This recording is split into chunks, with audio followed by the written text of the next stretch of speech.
Saat ini saya ada di PENS, di ruang PJJ PENS, Politeknik Elektronika Negeri Surabaya. Kita lagi bahas persiapan untuk masuk PENS 2024. Buat adik-adik yang batch 5, nanti syarat masuk itu adalah pada UTS. UTS yang akan kita lakukan pada sebelum tanggal 30. Jadi tanggal 29 kita melakukan UTS untuk melihat keseriusan serta data-datanya yang merupakan bagian penilaian untuk bisa kita usulkan masuk ke PENS. Ini hasil rapat kita barusan dengan PENS. Jadi berapapun juga yang ada di ikut program ini sekitar 20 atau 40, dikasih tahu teman-temannya tanggal 29 kita melakukan UTS untuk kewirausahaan ini atau teknopreneur ini, di mana kita harapkan datanya masuk tanggal 3 untuk kita lihat, kita seleksi siapa yang menurut kita pantas untuk kita usulkan, kita rekomendasikan masuk PNS itu. Ukuran kita sederhana aja, tabelnya jalan nggak, absensinya bagus nggak, kemudian produknya bagus nggak, kemudian NIB-nya adakah itu, karena ini kan kaitannya dengan NIB juga. Kalau belum ada ya nanti diajari, diingatkan lagi oleh Bu Anifa gitu. Itu aja pembuka uh, kuliah untuk teknopreneur siang hari ini. Ada pertanyaan? Silakan, ada pertanyaan. Tinggal resign aja. Kalau enggak ya nanti tanya Bu Anifa ya. Jadi untuk adik-adik semuanya, manfaatkan peluang ini untuk bisa masuk PENS, karena ini salah satu yang kita lihat keseriusan Anda di dalam menjalankan kewirausahaan atau teknopreneur atau kreativitas mahasiswa satu gitu. Itu aja pembuka pada kuliah siang hari ini. Aku kembalikan ke Anifa. Silakan Pak dengan program yang sudah kita siapkan. Ya, baik Pak. Terima kasih untuk pembukaannya kepada Pak Gatot. Untuk hari ini materi kita tentang pembuatan NIB ya. Bagi teman-teman yang sudah punya NIB atau sudah pernah membuat NIB, nomor NIB-nya bisa langsung ditulis di tabel omset yang sudah kita buat kemarin. Nah, hari ini ada materi NIB bagi teman-teman yang belum sama sekali mengerti bagaimana cara pembuatan NIB-nya.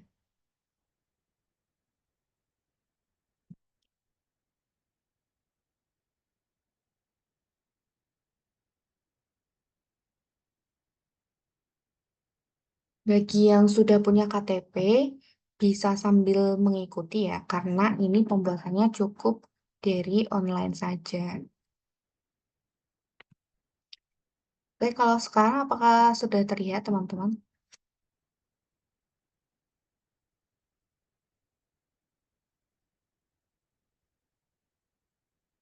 PPT-nya bisa dilihat dengan baik ya.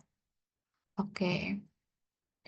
Nah, jadi sebelumnya teman-teman yang belum mengerti terkait NIB itu sebenarnya apa sih? Jadi NIB itu kepanjangannya adalah nomor induk berusaha. Nah, hari ini kita akan membahas ya terkait pengertian dari NIB, kemudian kenapa kita sebagai pengusaha itu perlu NIB, kemudian di mana kita akan mengurus NIB, kemudian siapa saja yang bisa mendaftar NIB, bagaimana pendaftarannya, dan nanti akan disimulasikan terkait pendaftaran NIB-nya. Nah, kemudian untuk pengertian NIB sendiri, NIB itu adalah identitas pelaku usaha dalam rangka pelaksanaan kegiatan berusaha sesuai bidang usahanya. Nah, kemarin sudah sedikit dibahas ya terkait NIB adalah identitas sebagai pelaku usaha. Jadi dengan adanya NIB itu membuktikan bahwa usaha yang kita jalankan itu adalah usaha yang legal dan itu juga sebagai pendataan ke pemerintah bahwa kita adalah seorang pelaku usaha. Terus kemarin juga ada salah satu dari teman kalian itu bertanya terkait saya mau buat NIB tapi kenapa harus memasukkan nomor KPLI dulu? Iya, karena KBLI atau klasifikasi baku lapangan itu adalah pengelompokan jenis usaha yang memang sudah ditetapkan oleh Indonesia seperti itu. Nah, jadi teman-teman setiap jenis usaha itu ada nomornya masing-masing dan itu sudah dikelompokkan oleh negara kita dan nanti teman-teman kalau misalkan mau membuat NIB itu teman-teman harus mencari dulu nomor KBLI yang sesuai dengan jenis usaha teman-teman itu nomor berapa. Nah, kenapa kita perlu NIP ya? Jadi NIP sekali lagi, NIP itu sudah merupakan kebijakan dari pemerintah untuk kita memudahkan dalam mengurus atau mendapatkan izin usaha. Dan ini pun kalau misalkan kita akan mengurus seperti pinjaman ke bank ataupun eh, akan mengikuti seminar atau apapun itu, pasti yang ditanya pertama kali jika kita mengajukan usaha kita, kita pasti akan ditanya terkait NIB. Nah, kemudian untuk NIB ini sendiri pun sudah ada dasar hukumnya ya di Peraturan Presiden Republik Indonesia, kemudian ada di Peraturan Pemerintah Nomor 24 Tahun 2018. Nah, terus kenapa kita perlu NIP? Nah, jadi ketika kita mempunyai NIP, kita itu bisa mendapatkan manfaat. Antara lain, kita bisa memiliki TDP atau tanda daftar perusahaan. Kemudian kita bisa mendapatkan API atau angka pengenal impor. Jadi kalau misalkan teman-teman usahanya sudah besar, bisa proses ekspor impor, teman-teman bisa menggunakan NIP ini sebagai landasannya. Nah, kemudian ada juga akses ke pabeanan. Nah, terus selanjutnya untuk TDP itu sendiri meliputi NPWP badan atau perorangan. Kemudian ada RPTKA atau Rencana Penggunaan Tenaga Kerja Asing. Kemudian ada BPJS. Kemudian ada notifikasi kelayakan untuk memperoleh fasilitas fiskal atau izin usaha atau SUP. Nah, kemarin juga jadi ada suatu kasus waktu itu kalau tidak salah saat pandemi ya, pemerintah itu kan mengadakan bantuan untuk pelaku usaha. Nah, itu pun salah satu syaratnya adalah NIB gitu. Jadi, teman-teman sebagai pelaku usaha NIB itu sangat penting. Nah, terus selanjutnya di mana kita bisa mengurus NIP. Nah, NIP itu bisa kita daftarkan melalui 5 hal ini ya. Biasanya kita dengan teman-teman yang lain itu praktiknya menggunakan linknya ini, ttp www.oss.go.id. Nah, ini saya kopikan di kolom chat kita. Teman-teman bisa sambil dicek.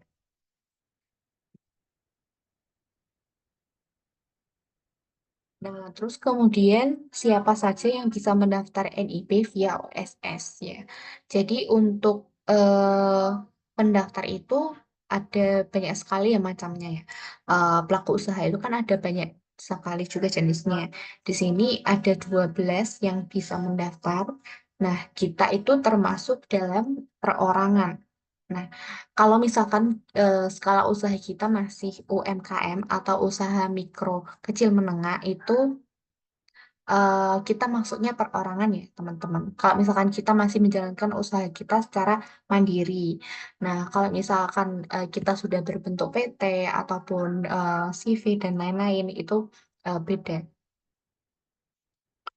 Nah, terus kemudian teman-teman ini bagi yang sudah mempunyai KTP dan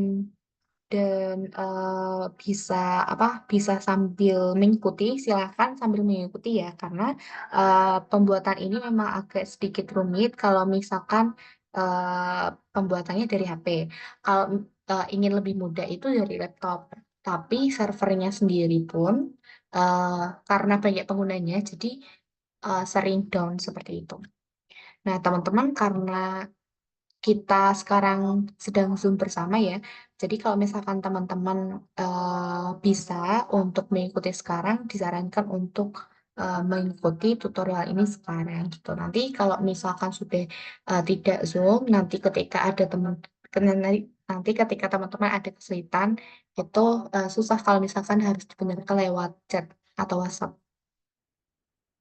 Nah, teman-teman kalau sudah membuka oss.go.id, tampilannya akan jadi seperti ini ya.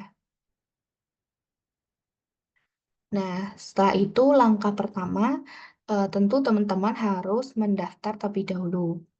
Nah, pada proses pendaftaran, teman-teman bisa klik daftar di kanan atas. Kemudian, waktu pendaftaran, di sini ada 4 proses yang harus dilalui. Yang pertama, kita memilih skala usaha. Nah, skala usaha ini juga penting ya. Jadi kita memilih apakah usaha kita itu termasuk UMK ataupun non UMK. Nah, kalau UMK itu modal usaha kita itu kurang dari 5 miliar. Nah, ketika usaha yang kita jalani itu modalnya masih kurang dari 5 miliar, maka kita pilih yang UMK. Tapi kalau misalkan usaha yang kita jalani sudah lebih dari 5 miliar, maka kita pilih non-UMK. Nah, biasanya yang non-UMK ini untuk PT ataupun CV yang sudah berbentuk badan usaha seperti itu. Nah, selanjutnya untuk yang kedua yaitu verifikasi data. Nah, untuk verifikasi data itu kita di sini ada dua ya jenis pelaku usaha. Kita pilih yang orang perseorangan. Jadi teman-teman jangan salah ya, jangan salah pilih yang badan usaha, tapi teman-teman pilih yang orang perseorangan. Nah, kemudian selanjutnya teman-teman kalau sudah punya KTP bisa masukkan NIK, kemudian masukkan nomor ponsel. Apabila terkendala di bagian nomor ponsel, teman-teman tidak mendapatkan kode verifikasi, maka teman-teman bisa menggunakan email. Nah, terus ketika sudah dapat kode kode verifikasi, teman-teman masukkan seperti biasa. Kemudian teman-teman atur kata sandi. Nah, di bagian kata sandi ini ada syaratnya ya. Nah, jadi kan ini ada beberapa yang harus dipenuhi. Nah, ketika ini semua sudah berwarna hijau, berarti kata sandi yang digunakan itu sudah approve atau bisa dipakai. Jadi ada syaratnya seperti minimal 8 karakter, kemudian menggunakan huruf, menggunakan angka, menggunakan karakter spesial.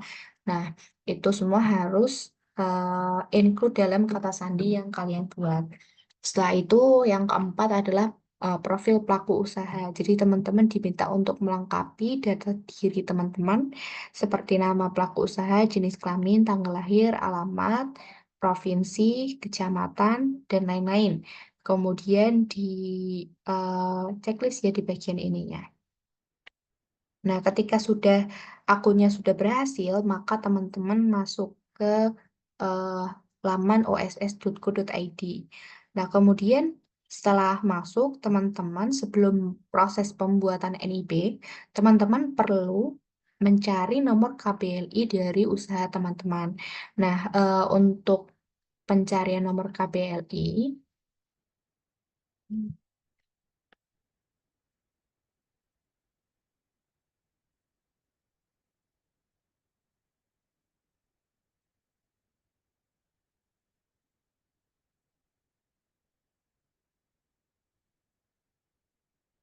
nah, untuk pencarian KBLI, teman-teman bisa mengunjungi link yang sudah saya share di kolom chat ya.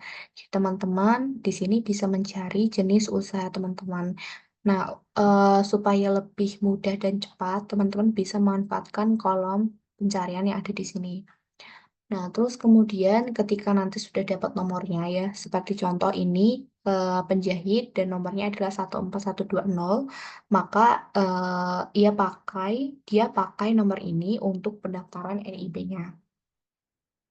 Nah, kemudian kita masuk menggunakan akun yang sudah kita daftarkan tadi ya. Terus kemudian kita ajukan permohonan baru. Jadi kita pilih menu yang perizinan berusaha. Kemudian kita pilih permohonan baru. Kemudian nanti di atas itu akan muncul data yang sudah kita masukkan tadi. Teman-teman pilih simpan data. Kemudian tambah bidang usaha. Nah, waktu tambah bidang usaha ini, teman-teman jangan langsung mengisi yang ada di bawah ini, tapi teman-teman perlu memilih bidang usaha dulu. Nah, jadi waktu pemilihan bidang usaha itu teman-teman memasukkan nomor KBLI yang tadi sudah dicari ya. Nomor KBLI yang tadi sudah dicari, kemudian nanti ketika nomor yang dimasukkan adalah benar, akan muncul deskripsinya secara otomatis. Nah, kemudian apabila ada yang harus dipilih seperti ini, maka teman-teman sesuaikan saja. Nah, setelah itu bisa diklik simpan. Nah, kemudian setelah klik simpan, teman-teman lengkapi yang kolom-kolom yang masih kosong yang perlu dilengkapi ya. Nah, kemudian teman-teman pilih validasi resiko apabila semuanya sudah lengkap. Setelah itu tambahkan produk atau jasa. Nah, di bagian ini teman-teman menambahkan jenis usaha atau jenis produk ataupun jasanya. Kemudian ini dikira-kira. Jadi dalam 1 tahun kapasitasnya itu berapa ton. Nah, jadi untuk satuan kapasitas ini teman-teman itu bisa memilih ya, tergantung dari jenis usahanya. Bisa satuan dalam kilogram, ton. Kalau misalkan baju, produksi baju biasanya dalam pieces. Kalau misalkan membuka kafe biasanya dalam hitungan kursi seperti itu. Nah, teman-teman kira-kira dalam 1 tahun itu berapa kapasitas yang sudah dihasilkan? Selanjutnya, teman-teman nanti jika sudah ada isinya seperti ini ya, teman-teman eh, bisa pilih selesai. Nah, pertanyaannya, apabila teman-teman itu punya eh, lebih lebih dari satu produk ya, teman-teman bisa tambahkan lagi di sini. Nah, setelah itu nanti akan muncul seperti ini. Ini adalah ringkasan dari data-data yang sudah diisi tadi. Nah, teman-teman kalau mau cek lagi, itu bisa klik yang di sini. Jadi di sini ada seperti icon untuk edit. Teman-teman bisa klik itu apabila ada yang diedit ya. Kalau tidak ada, bisa dilanjutkan. Nah, kemudian di sini nanti akan ada pertanyaan apakah kegiatan ini sudah ada persetujuan lingkungan atau belum. Nah, kalau misalkan belum, bisa dipilih belum. Nah, terus selanjutnya tinggal memilih yang ada di sini pilihannya. Kemudian nanti teman-teman akan diminta untuk menguraikan usaha apa yang sedang dijalani. Nah, kemudian dilanjut. Setelah itu di bagian ini nanti akan ada yang harus di checklist ya di bagian kiri, di bagian sininya. Nah, terus nanti kalau misalkan sudah semua, teman-teman bisa lanjutkan. Nah, setelah itu, teman-teman nanti akan dapat eh, contoh draft dari NIP-nya. Nah, ini bukan ini yang dikumpulkan ya, teman-teman. Jadi, teman-teman harus menerbitkan terlebih dahulu. Nah, jadi ketika masih dalam bentuk draft itu tandanya NIP yang kalian buat itu belum selesai. Nah, kalian harus menerbitkan terlebih dahulu di sini. Kemudian teman-teman setelah diterbitkan, teman-teman bisa mencetak NIP-nya. Cetak NIP di sini. Nah, jika sudah, nanti teman-teman akan mendapatkan NIP yang sudah dibuat gitu. Bentuknya itu PDF. Biasanya 2 sampai 3 halaman seperti itu. Oke, apa ada pertanyaan, teman-teman?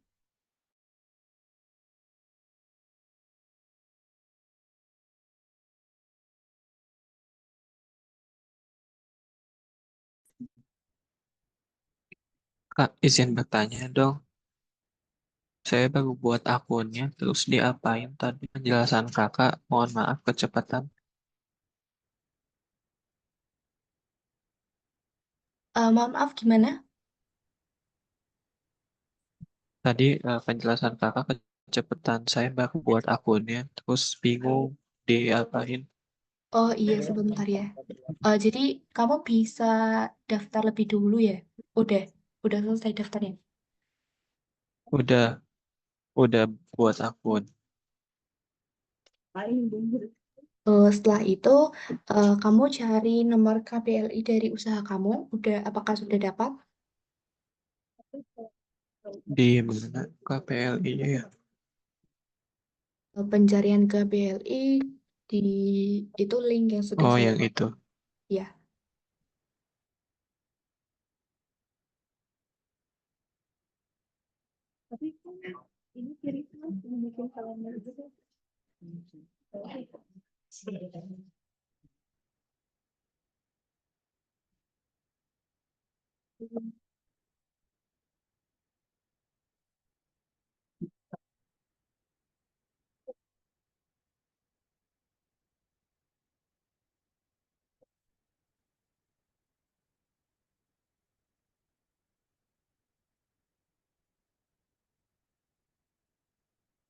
Udah.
Jawab Alif cukup dengan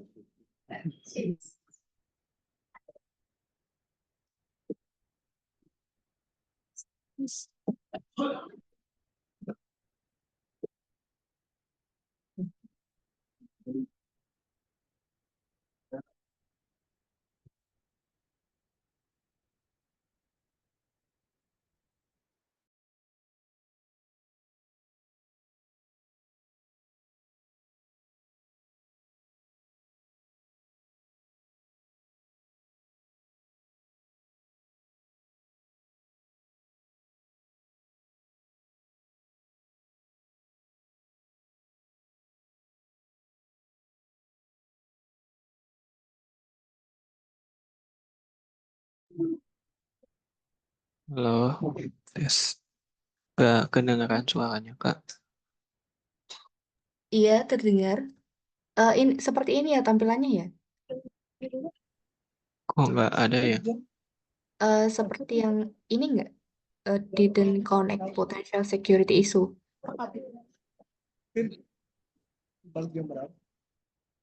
Kalau yang saya, www-nya dihapus, Kak. Langsung oes.go.id.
Bapak kamu bisa share screen nggak? Siapa tadi?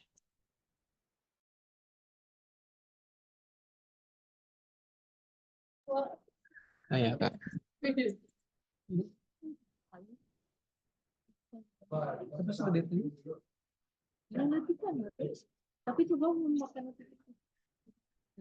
Saya kan jualan makanan, tapi produksi sendiri. Cuman saya bingung, berarti masuknya apa ya? Makanannya kering atau basah ya? Frozen.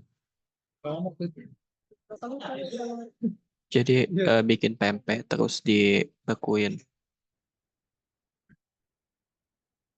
di itu. terus dikirimin.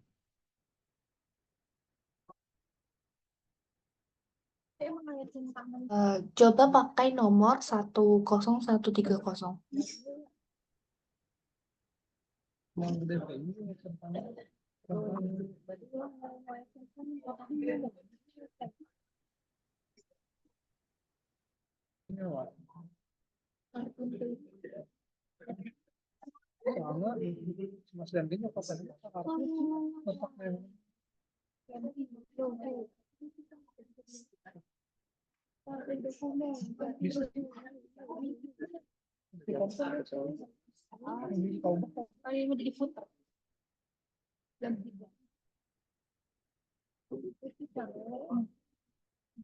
Berarti pengolahan daging ikan juga termasuk ya harusnya.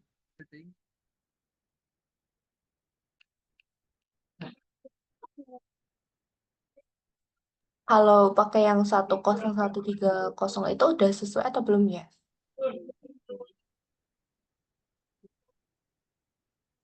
Atau menurut kamu sudah sesuai atau belum?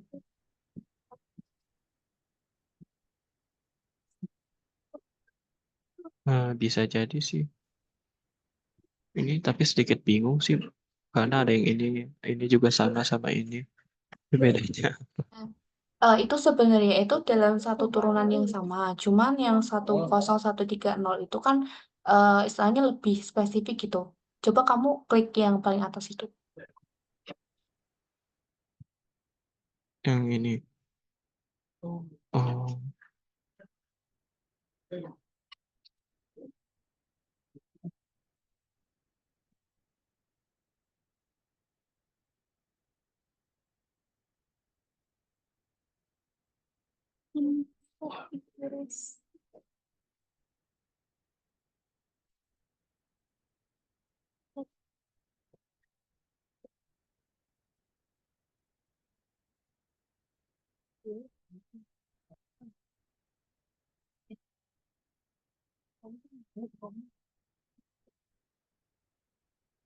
jadi ini khusus apa di makanan yang dibekukan ya, produk Iya. daging. Tempe Mm-mm. kan produk daging ikan.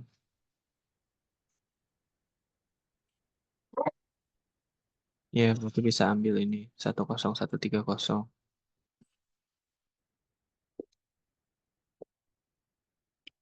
Udah gitu berarti nggak ketutupan.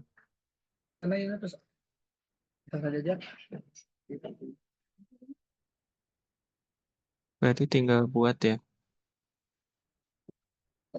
Iya, tinggal buat aja. Buatnya di Yang perizinan berusaha, ini permohonan baru ya. ya permohonan baru. Tapi nggak ada NPWP. NPWP itu bisa dikosongin aja, dilanjut aja.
Nggak bisa Kak, nggak bisa tambah.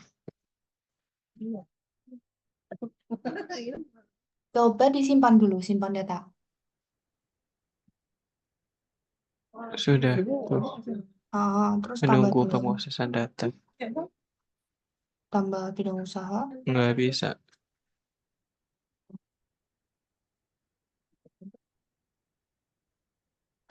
Di refresh coba.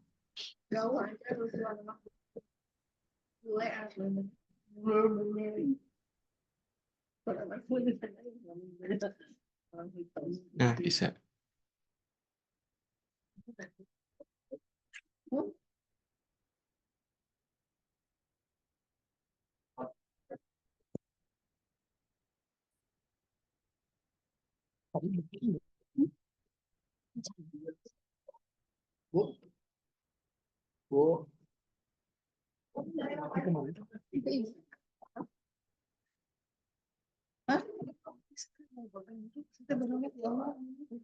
Luas lahan usahanya. Ada nggak bukan yang basah. Yang mana agak spidol gitu. Oh, nggak tahu. Terus masih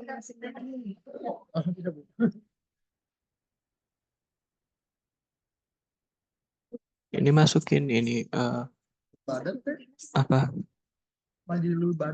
alamat. Nah, Itu coba kayak masukin kecamatan kamu coba atau apa gitu yang paling dekat aja. Kalau luas lahan usaha itu disesuaikan sama luas satu ruangan.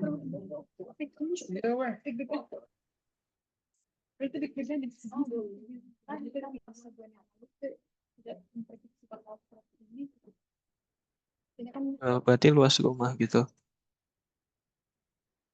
Iya, kayak satu ruangan gitu yang kamu pakai buat usaha itu.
Berarti misalnya ini di tenaga kerja anggota keluarga yang ikut bantuin dihitung ya. Iya, itu yang ikut bantuin dihitung aja. Oh, itu pilih bidang usahanya tadi udah kamu ini belum? Yang paling atas. Oh iya, ya, itu kan yang biru-biru itu kamu dia pilih Oh dulu. ini.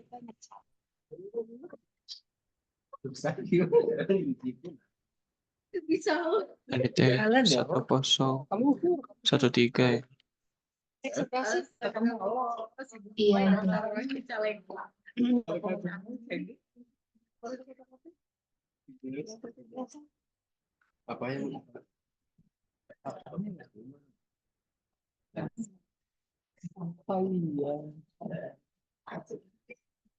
Divalidasi dulu, validasi risiko.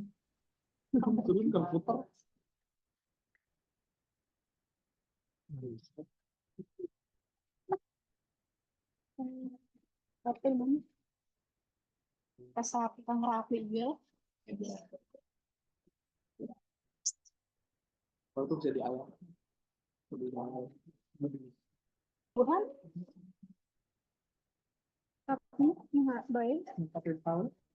Pasti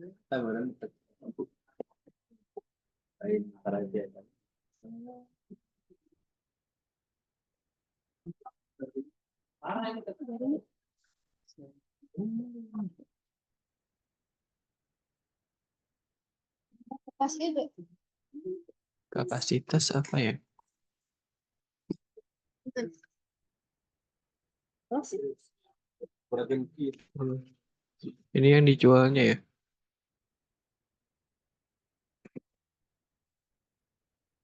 Jadi emosi.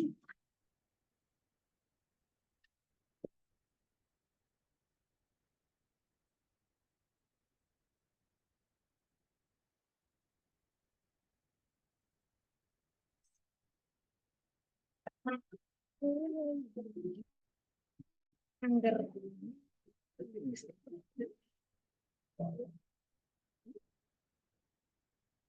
Jawabannya. Kalau.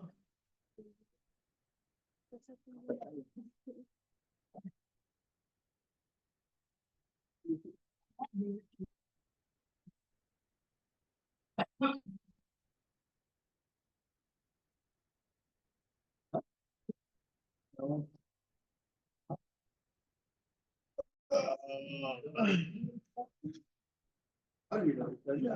ya kosan bagus kan.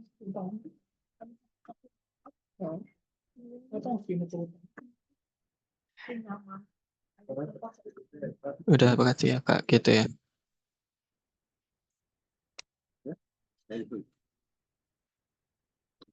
Udah bisa kah? Udah selesai. Oke. Oke, yang lain ada pertanyaan nggak? Untuk nanda dia, untuk pedagang kuliner itu termasuk apa ya, Kak? Nah, kuliner itu ada banyak ya. Buat jenisnya juga, baik itu kayak kue kering, kue basah itu ada ada apa perbedaan nomor. Jadi teman-teman bisa dicari dulu untuk nomor KPL ini.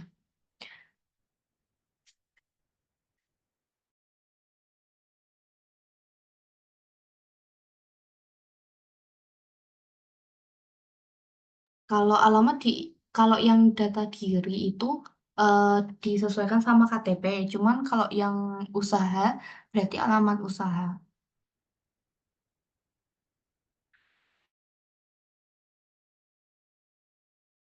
Rahman bisa share Kalau screen. untuk NIB-nya, Mm-mm. dilihat di mana ya? Apanya? NIB-nya. Oh, nomornya. Iya. Nanti kalau prosesnya itu udah selesai semua, nanti baru bisa dicetak NIB. Oh,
Kalau misalkan ada yang terdaftar itu bisa dilupa sandi ya, diatur lupa sandi terus nanti disetting sandinya lagi. Oke teman-teman, mungkin hari ini cukup sampai di situ saja ya untuk pembuatan NIP. Jadi teman-teman nanti bisa di apa di apa tonton kembali untuk recordnya dan juga nanti materinya akan di-share. Oke, teman-teman, untuk hari ini saya cukupkan sampai di sini. Terima kasih atas waktunya. Kita ketemu lagi di hari Sabtu. Nah, hari Sabtu ini rencananya akan ada UTS ya teman-teman ya. Jadi dipersiapkan untuk materi yang akan ini materi materi yang sudah kita pelajari sebelumnya untuk UTS-nya. Untuk presensi sebentar.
Bisa presensi dulu ya.